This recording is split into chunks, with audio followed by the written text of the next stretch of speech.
இந்த ஏரோப்ளேன் மேல பறந்தா உழறதுக்கு சான்ஸ் இருக்குது. அதை கிரவுண்ட்ல நிறுத்தி வச்சா எவனும் கிட்னாப் பண்ணி கடத்த மாட்டான், பிளேனை யாரும் கடத்த மாட்டான். பாதுகாப்பா இருக்குது. எங்க திருச்சிராப்பள்ளி ஏர்போர்ட்ல பிளேன் பாதுகாப்பா இருக்கு. கப்பல் எப்ப பாதுகாப்பா இருக்கு? கரையில இருக்கும் போது பாதுகாப்பா இருக்கு. கடலுக்குள்ள போனா ஒரு சுனாமி வந்தா கதை கந்தலா போகுது. நல்ல கவனி, விமானம் எப்போது பாதுகாப்பாக இருக்கிறது? தரையில். கப்பல் எப்போது பாதுகாப்பாக இருக்கிறது? கரையில். ஆனா தரையில விமானம் இருக்கிறதுக்காக 100 கோடி ரூபாய் போட்டு பிளேன் கட்டுவானா? கப்பல் கரையில இருக்கிறதுக்காக 200 கோடி ரூபாய் போட்டு கப்பல் கட்டுவானா? ஆபத்துக்களை எதிர்நோக்கி வானத்தில் பறப்பதற்கும் ஆபத்துக்களை எதிர்நோக்கி கடலில் மிதப்பதற்கும் தான் கப்பல் கட்டப்பட்டது. மனித வாழ்க்கையும் ஆபத்துக்களை எதிர்நோக்கி வாழ்வதற்காக மட்டும்தான் தரப்பட்டது. Life is full of challenges. வாழ்க்கை என்பது சவால்களால் ஆனது.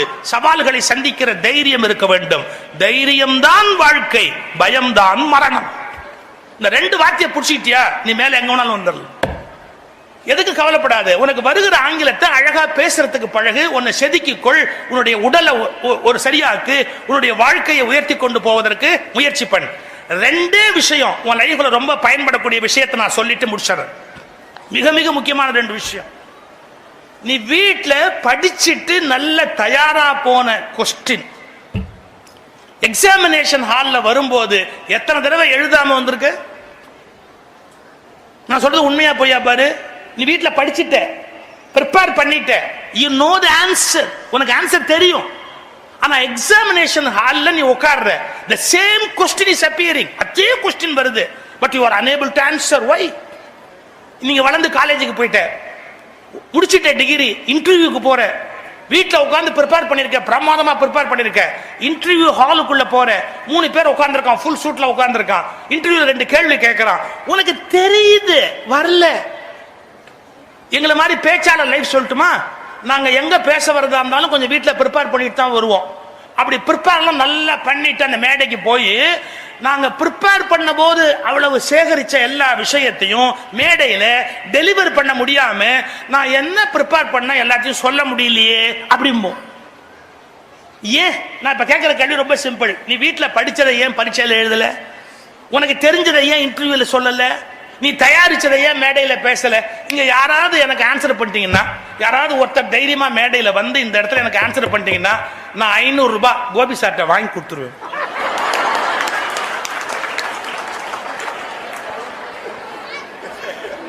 ஒருத்தர் தான் ஓடியாடும். ஓடிய ஓடிய ஓடிய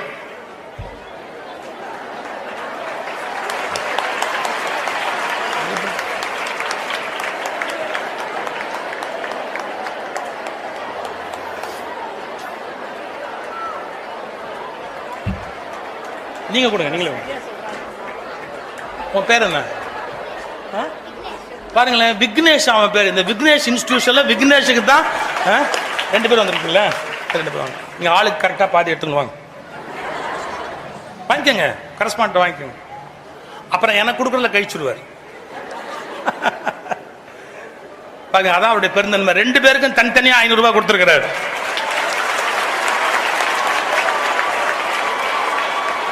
இப்ப நான் முதல்ல சொன்னது உண்மை போச்சு பாருங்க. தைரியம் தான் வாழ்க்கை, பயம்தான் மரணம். தைரியம் தான் வாழ்க்கை. இப்ப அந்த ஆன்சர் 100% கரெக்ட் இல்ல. அந்த ஆன்சர் 100% கரெக்ட் இல்ல. ஆனா நியரஸ்ட் டு தி ஆன்சர். எப்படி புரிய வைக்கிறது நியரஸ்ட் டு தி ஆன்சர்னு? இப்ப நீங்க வீட்டுல ப்ரிப்பேர் பண்ணது எக்ஸாம் ஹால்ல வரும்போது எழுத முடியாத காரணம் அவங்க பயம்னு கலோக்கியலா சொல்லிட்டாங்க. டெக்னிக்கலா இப்ப நான் சொல்லி கொடுக்குறேன். இங்க இருக்கிற உங்க வீட்டுல எல்லாம் ரேடியோ கேட்கிற பழக்கம் இருக்கலாம், கார்ல போகும்போது எஃப்எம் ரேடியோ கேட்கிற பழக்கம் இருக்கலாம். சூரியன் எஃப்எம்னு ஒன்னு இருக்குது, ரேடியோ மிர்ச்சி அப்படின்னு ஒன்னு இருக்கு. ரேடியோ மிர்ச்சிக்கு ஒரு வேவ் லென்த்ல வரும், சூரியன் எஃப்எம் ஒரு வேவ் லென்த்ல வரும். 98.3ல ஒன்னு வரும், இன்னொன்னு ஏதோ 100 something அதுல ஒன்னு வரும். 2 வெவ்வேறு வேவ் லென்த்ல தான் வரும். என் கேள்வியை நல்லா புரிஞ்சுக்கோ. சூரியன் எஃப்எம்ல ஒரு பாட்டு போடுறான். அந்த சூரியன் எஃப்எம்ல பிராட்காஸ்ட் பண்ற ஒலிபரப்புற சூரியன் எஃப்எம்ல போடுற பாட்டை நீ மிர்ச்சியை டியூன் பண்ணி வச்சா வருமா? சொல்லு. ரேடியோ மிர்ச்சி நான் அதுக்குரிய வேவ்லென்த் வச்சுக்கிறேன், அலைவரிசை வச்சுக்கிறேன். அப்ப சூரியன் எஃப்எம்ல போடுற பாட்டு ரேடியோ மிர்ச்சில போடுற வேவ்லென்த்ல வச்சா வருமா? ஏன் வரல? ஃப்ரீக்வன்சி வேற. கரெக்டா?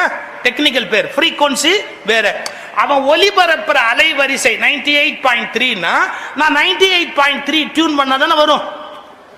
நான் வேற ஏதோ வச்சு 103 102 அப்படி அலைவரிசை வச்சா எப்படி அந்த பேண்ட்ல வரும்? வராது. புரியுதா உனக்கு சயின்ஸ்?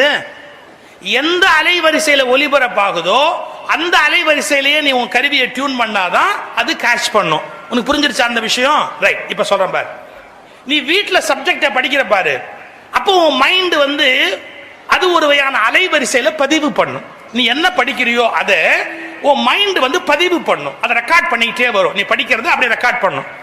நீ வீட்டில் எப்படி படிப்ப? ரிலாக்ஸ்டா படிப்ப, பயம் இல்லாம படிப்ப, காலை தூக்கி அந்த டீப்பாய் மேல போட்டுக்கிட்டு படு. சில பையன் அவங்க அப்பன் தலைமையிலேயே தூக்கி போட்டுக்கிட்டு அவ்வளோ செல்லம் அப்படியே தூக்கி போட்டு அப்படி போட்டு அவன் பாட்டுக்கு ஆனந்தமா படிப்பா. அப்ப பயம் இருக்கா வீட்டில் படிக்கும்போது? யூ ஆர் ஃபுல்லி ரிலாக்ஸ்ட் இல்லையா? டோட்டலி உன்னுடைய பிரெயின் வேவ்ஸ் எப்படி இருக்கும்? ரிலாக்ஸ்டு மூடு. பாரு, ரிலாக்ஸ்டா இருந்தா பிரெயின் வேவ்ஸ் இப்படி இருக்கும். இப்ப பயம் வந்துட்டா பிரெயின் வேவ்ஸ் எப்படி இருக்கும் அப்படின்றா? ஜிக்ஸாக்கா இருக்கும். ஹார்ட் பீட்டும் மாறும், பிரெயின் வேவ்ஸும் மாறும். இப்போ உனக்கு ஆன்சர் புரிஞ்சு போச்சா? நீ வீட்டில் சப்ஜெக்டை பதிவு செய்த அதே அலைவரிசையை எக்ஸாம் ஹாலில் வைத்துக் கொண்டிருந்தால் நீ படித்த எல்லாம் உனக்கு நினைவிருக்கும். வீட்டில் வேறு அலைவரிசையில் படித்துவிட்டு பரீட்சை ஹாலில் நீ வேறு அலைவரிசையில் உட்கார்ந்தால் நீ படித்த எதுவும் உனக்கு பரீட்சை ஹாலில் ஞாபகத்துக்கு வராது. இதான் ப்ராப்ளம். இந்த ஒரு விஷயத்தை நீ விளங்கிக்கணும். நீ வீட்டில் எப்படி ரிலாக்ஸ்டா படிச்சியோ அதே ரிலாக்ஸ்டு மூட்ல உட்கார்ந்து பரீட்சை எழுதிப்பார், எல்லா கேள்விக்கும் விடை வரும். இப்ப நாங்க வீட்டில் ப்ரிப்பேர் பண்ற அதே ரிலாக்ஸ்டு லெவல்ல மேல வந்து பேச முடியுமா? டைம் லிமிட், ஸ்ட்ரெஸ், எனக்கு முன்னாடி பேசுற யாராவது கான்ட்ரவர்சி ஏதாவது ஒன்று பேசிட்டாங்கன்னா ஒரு பிரச்சனை ஆயிடும். அப்ப நாங்க நர்வஸா இருப்போம். அதனால தான் வீட்டில் அலைவரிசை இல்லாததால மேடையில பேச முடியறது இல்லை. இந்த சின்ன விஷயம். இப்ப என்கிட்ட ஒருத்தர் கேட்பாரு, சார் ஹால்ல நுழைஞ்ச உடனே பயம் வந்து ஃப்ரீக்வன்சி சேஞ்ச் ஆயிட்டா எப்படி சார் மாத்துறது? பாரு, இந்த ரேடியோல சூரியன் எஃப்எம் மாத்தணும்னா இப்படி இப்படி இப்படி திருப்பினா போறோம், அப்படியே 102ல இருந்து 98.3க்கு வரும். இன்னும் சிலது இருக்கு, ரிமோட்ல இப்படி பண்ணேன்னா அது பாட்டுக்கு அப்படியே மேலே ஏறிட்டு போகும். நீ என்ன ஒரு கேள்வி கேட்கணும், என் ஃப்ரீக்வன்சி வேறையா இருக்கும்போது நான் அதே ஃப்ரீக்வன்சிக்கு மாத்தணும்னா சுவிட்ச் கண்ட்ரோல் எங்க இருக்கு? மைண்ட் தானே ப்ராப்ளமே. அதை கண்ட்ரோல் பண்ற சுவிட்ச் எது? பரவாயில்ல, நானே சொல்லிடுறேன். பிரீத்திங் பேட்டர்ன், மூச்சு விடுறல்ல, மூச்சு விடாம இருக்க முடியுமா? இப்ப நீ கவனிக்கணும். யாராவது உன்னை அடிச்சுட்டாங்க, உனக்கு சோகம் வந்துருச்சு அப்படின்னா நீ எப்படி மூச்சு விடுறேன்னு பாரு. உனக்கு கோபம் வருது, அப்ப உன் மூச்சு எப்படி போகுதுன்னு பாரு. ஒரு தவறான எண்ணம் வருது, மூச்சு எப்படி போகுதுன்னு பாரு. பசி வருது, அப்ப மூச்சு எப்படி போகுதுன்னு பாரு. ஒரே மாதிரி மூச்சு போகாது. பசி வந்துட்டா சன்னமா அருந்து அருந்து போகும். பயம் வந்துட்டா, கோபம் வந்துட்டா மூச்சு வெப்பமா வெளியில வரும், அருந்து அருந்து வரும். நீ ரிலாக்ஸ்டா இருக்கிறேன்னா இந்த 4 பகுதியிலையும் மூச்சு இடிக்காம சென்டர்ல அப்படியே அழகா வந்து அந்த மூச்சு அப்படியே போயிட்டே இருக்கும். ரிலாக்ஸ்டு மைண்ட் அப்படின்னு அர்த்தம். இப்ப நீ என்ன பண்ண தெரியுமா? படபடப்பு வந்துருச்சுன்னு சொன்னா உன் பிரீத்திங் பேட்டர்னை கவனிச்சனா மாறி இருக்கும். டக்குன்னு நீ வீட்டில் இருந்த போது மூச்சு விட்ட அதே பிரீத்திங் பேட்டர்னை 2 செகண்ட் நிதானமா இழுத்து நிதானமா மூச்சு விட்டேன்னா ஒன்ஸ் அகைன் உன்னுடைய பிரெயின் வேவ்ஸ் மாறும். இதுதான் டியூன் சேஞ்ச் பண்ற லெவல். உன்னுடைய வேவ் லென்த் சேஞ்ச் தான் உன் ஃபெயிலுக்கு காரணம். பிரீத்திங் பேட்டர்னை மாத்துறது தான் அதுக்கான சுவிட்ச் கண்ட்ரோல். இதை ரெண்டையும் நீ பிராக்டிஸ் பண்ணா இங்க இருக்கிற எல்லாரும் எக்ஸாமினேஷன்ல 100க்கு 100 வாங்குவதற்கு வாய்ப்பு இருக்கிறது என்பதை மனதில் பதிய வைத்துக் கொள்ளுங்கள். உங்களுக்கு எக்ஸாமுக்கு பயன்படுற விஷயம் சொல்லி கொடுத்தேன். இப்ப அடுத்து சொல்ல போறேன் இன்னொரு முக்கியமான விஷயம். அது சொல்ல முடிச்சிடுறேன். ஒரு ஒரு ஒரு கதை சொல்லிட்டு சொல்றேன். அமெரிக்கால ஒரு தடவை ஒரு குரங்கு, சிம்பன்சி, நமக்கும் சிம்பன்சிக்கு என்ன வித்தியாசம் தெரியுமா?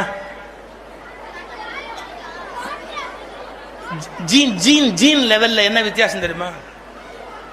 250 ஜீன் வித்தியாசம். சிம்பன்சிக்கும் நமக்கும் 250 ஜீன் வித்தியாசம் இருக்கு. ஏன் தெரியுமா? நமக்கும் சிம்பன்சிக்கும் காமன் ஃபாதர் உண்டு. விலங்கினத்துல ஒரு இனம் இருந்து அதுல இருந்து சிம்பன்சி டிரைவ் ஆகி வருது. நாம மனுஷன் அதுல இருந்து டிவியேட் ஆகி மாறி போறோம். இந்த சிம்பன்சில இருந்து நம்ம டிவியேட் ஆனதுக்கு ஒரே காரணம் என்னன்னா, இந்த ஜீன் பதிவு எடுக்கும் போது அந்த பதிவுல 250 ஸ்பெஷலா எடுத்துக்கிச்சு, மாறிப்போம். நாம மனுஷன் ஆயிட்டோம். இன்னும் சிம்பன்சி ஜூல உட்கார்ந்து இருக்கு, நாம போய் வேடிக்கை பார்த்துட்டு வரோம். எவ்வளவு பெரிய மாற்றம் பாருங்க. அது இன்னும் அப்படியே உட்கார்ந்து வாழைப்பழம் தின்னுட்டு உட்கார்ந்து இருக்கு, நாம போய் வேடிக்கை பார்த்துட்டு ஒரு வாழைப்பழம் கொடுத்துட்டு வரோம் இல்லையா? இந்த 250 ஜீன் நமக்கு வரலன்னா நாமளும் சிம்பன்சி தான்.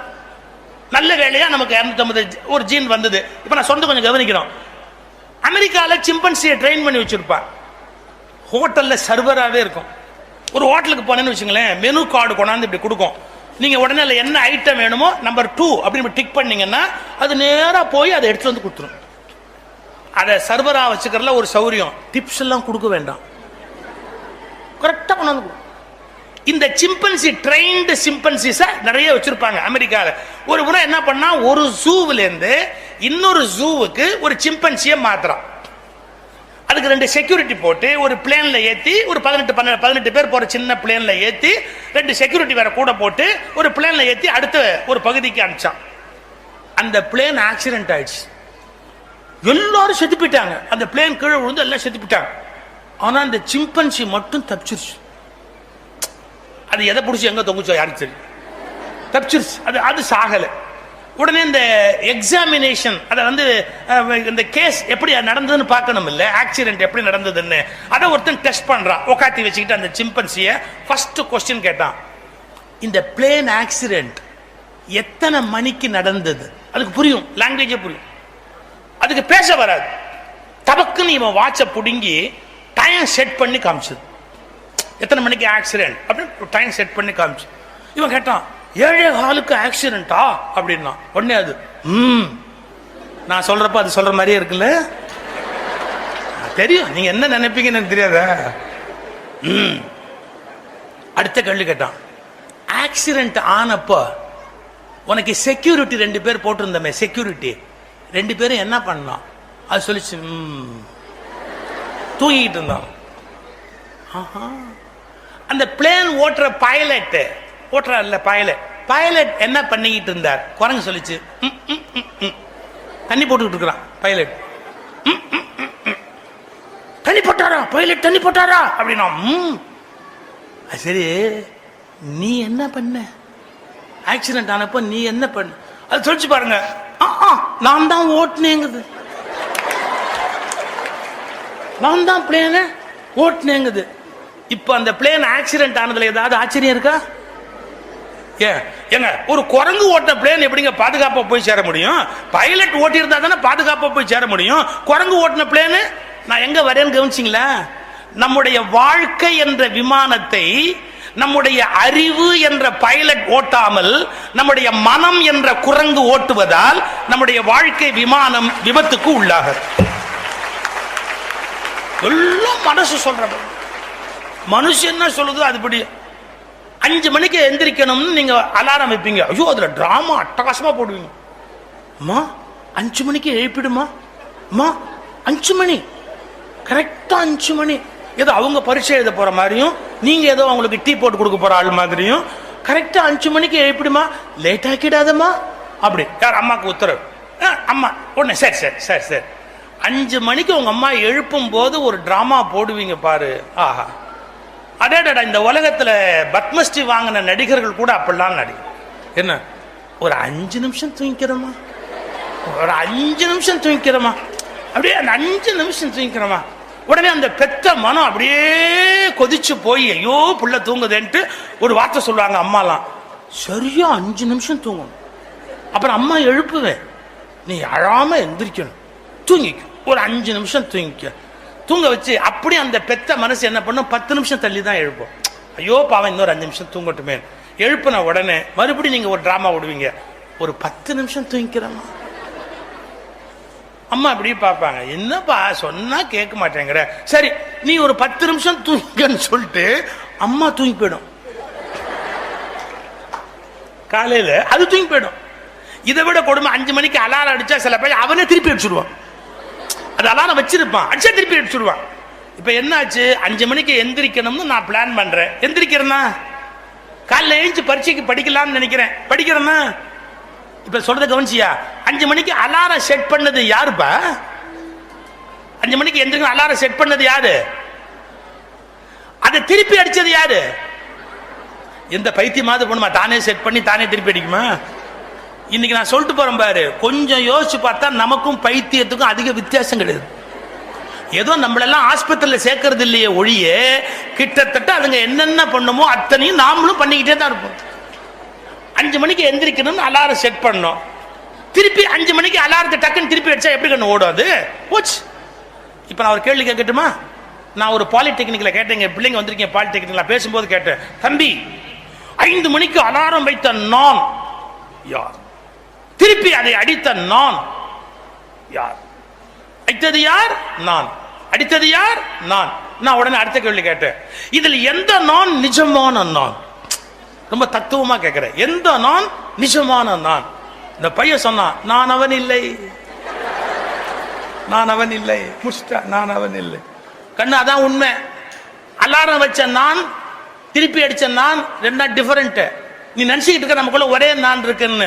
ஐயோ ஏகப்பட்ட நான் உட்கார்ந்து இருக்குது.